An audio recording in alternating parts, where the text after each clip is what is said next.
கர்த்தருடைய பரிசுத்த நாமத்திற்கு மகிமுண்டாகட்டும். ஆண்டவராகிய இயேசு கிறிஸ்துவின் நாமத்தினாலே அன்பு கர்த்தருடைய பிள்ளைகளாகிய தங்கள் அனைவருக்கும் சுவீட் ஊழியத்தின் சார்பாக வாழ்த்துக்களையும் ஸ்தோத்திரங்களையும் தெரிவித்துக் கொள்கின்றேன்.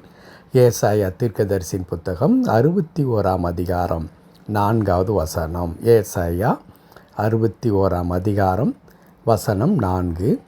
அவர்கள் நெடுங்காலம் பாழாய் கிடந்தவைகளை கட்டி பூர்வத்தில் நிர்மூலமானவைகளை எடுப்பித்து தலைமுறை தலைமுறையாய் இடிந்து கிடந்த பாழான பட்டணங்களை புதிதாய் கட்டுவார்கள். அவர்கள் நெடுங்காலம் பாழாய் கிடந்தவைகளை கட்டி பூர்வத்தில் நிர்மூலமானவைகளை எடுப்பித்து தலைமுறை தலைமுறையாய் இடிந்து கிடந்த பாழான பட்டணங்களை புதிதாய் கட்டுவார்கள். கர்த்தருடைய பரிசுத்த நாமத்திற்கு மகிமை உண்டாகட்டும். என் அன்பு கடவுளுடைய பிள்ளைகளே, ஏசாயா 61 அதிகாரம் மிக முக்கியமான ஒரு அதிகாரம்.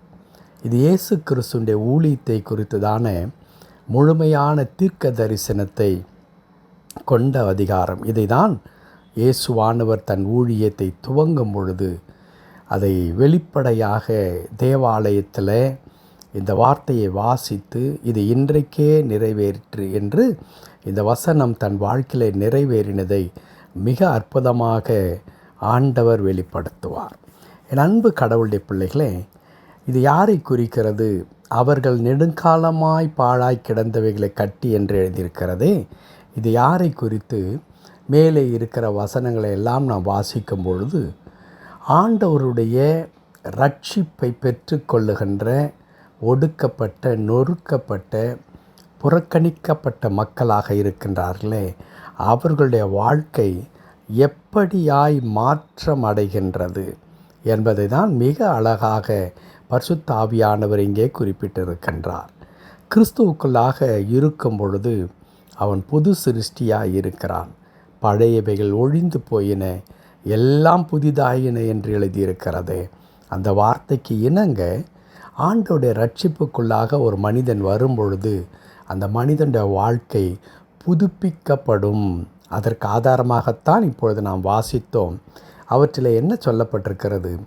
நெடுங்காலமாய் பாழாய் கிடந்தவைகளை கட்டி பூர்வத்தில் நிர்மூலமானவைகளை எடுப்பித்து தலைமுறை தலைமுறையாய் இடிந்து கிடந்த பாழான பட்டணங்களை புதிதாய் கட்டுவார்கள். கர்த்தருடைய பரிசுத்த நாமத்திற்கு மகிமை உண்டாகட்டும். அவர் நெடுங்காலமாய் பாழாய் கிடந்த ஒரு நிலைமை, பூர்வத்திலே அவைகள் நிர்மூலமான ஒரு நிலைமை, தலைமுறை தலைமுறையாய் இடிந்தது மாத்திரமல்ல பாழாய் போனதுமாய் இருக்கிற பட்டினத்தை ஒப்பிட்டு இங்கே சொல்லுகின்றார். ஒரு பட்டினம் ஆண்டாண்டு காலமாய் தலைமுறை தலைமுறையாக அது இடிந்து சிதிலமடைந்து ஒன்றுமில்லாமல் இருந்திருக்குமானால் அது எப்படி இருக்குமோ அப்படிப்பட்ட பட்டினத்தை மீண்டும் அவர்கள் புதிதாக என்ன செய்வார்கள்?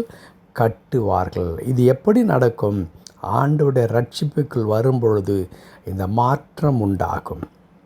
அன்பு கடவுளுடைய பிள்ளைகளே, அப்படிப்பட்ட மாற்றத்தை கடவுள் ஒரு நகரத்திற்கோ ஒரு கிராமத்திற்கோ சொல்லவில்லை, மனிதனுடைய வாழ்க்கைக்கு சொல்லுகின்றார். ஆகவே தான் அந்த அதிகாரத்தில் ஒடுக்கப்பட்டவர்கள் என்று எழுதப்பட்டிருக்கிறது. அப்படி வாழ்க்கையில் பாழாயின ஒரு பட்டினத்தை போல சின்ன பின்னமாக்கப்பட்டு உடைந்து போன நிலைமையில் இருக்கிற ஒரு வாழ்க்கையை கடவுள் கட்டி உயர்த்துகின்ற ஆண்டவராக இருக்கிறார். அன்பு கடவுளுடைய பிள்ளைகளை, அந்த வசனம் முடியும் பொழுது இப்படி சொல்லுகிறது, அவர்கள் புதிதாய் கட்டுவார்கள் என்று சொல்லி பாழானதை அவர்கள் திரும்ப கட்டுவார்கள் என்று எழுதியிருக்கிறது. ஒருவேளை இன்றைக்கு நம்முடைய வாழ்க்கையில் அப்படிதான் பல நேரங்களில் நாம் நினைக்க தோன்றுகிறது அல்லவா? எல்லாமே போய்விட்டது, எல்லாமே உடைந்து விட்டது. இதற்கு முன்பதாக நான் எப்படி இருந்தேன், என் குடும்பம் எப்படி இருந்தது, ஆனால் இப்பொழுது எல்லாம் சீரழிந்து விட்டதே என்ற ஒரு நிலையில் நீங்கள் கதறி துடித்து கொண்டிருக்கலாம். அன்பு கடவுளுடைய பிள்ளைகளே, ஆண்டவருடைய ரட்சிப்பு நம்முடைய தலையின் மேல் இருக்கிறபடியினாலே நீங்களும் நானும் கவலைப்பட வேண்டிய அவசியமில்லை. ஆண்டவர் நம்மை திரும்ப புதிதாய் கட்டுகின்ற ஒரு பட்டணத்தைப் போல் ஆண்டவர் மாற்றுவார். நம்முடைய வாழ்க்கை மாறும், அற்புதங்கள் நடக்கும். ஆகவே அன்பு கடவுளுடைய பிள்ளைகளே, நம்பிக்கையோடு கூட காத்திருப்போம். கர்த்தருடைய ஆவியானவர் நம்முடைய வாழ்க்கையில் அதை நடப்பிக்கிறவராக இருக்கிறார். ஜெபிக்கலாமா? கிருபை நிறைந்த நல்ல ஆண்டவரே, உம்மை துதிக்கிறோம், உமக்கு நன்றி செலுத்துகிறோம்.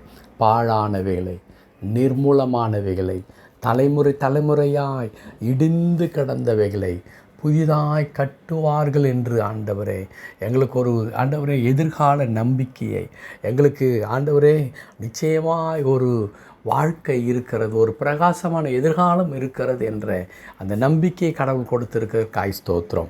இது கர்த்தருடைய வார்த்தையானபடியாலே ஆண்டவரே, இது அப்படியே எங்கள் வாழ்க்கையில் ஆண்டவரே அது நிறைவேறும். இன்றைக்கு ஒருவேளை நாங்கள் அப்படி ஆண்டவரே சிதிலமடைந்த வாழ்க்கையைப் போல காணப்படலாம். ஆனால் கடவுள் எல்லாவற்றையும் மாற்றி போடுவதற்கு வல்லவராக இருக்கிறதற்காய் தோத்திரம். திருக்கரத்தில் தாழ்த்தி எங்கள் ஒவ்வொருவரையும் அர்ப்பணிக்கிறையா. எங்களுக்கென்று கடவுள் ஒரு மாபெரும் அதிசயத்தை இந்த நாளிலே செய்ய போகிறதுக்காய் தோத்திரம். தாழ்த்தி அர்ப்பணிக்கிறோம். வழி நடத்தும் மீட்பர் நாமத்தில் பிதாவே. ஆமென், ஆமென்.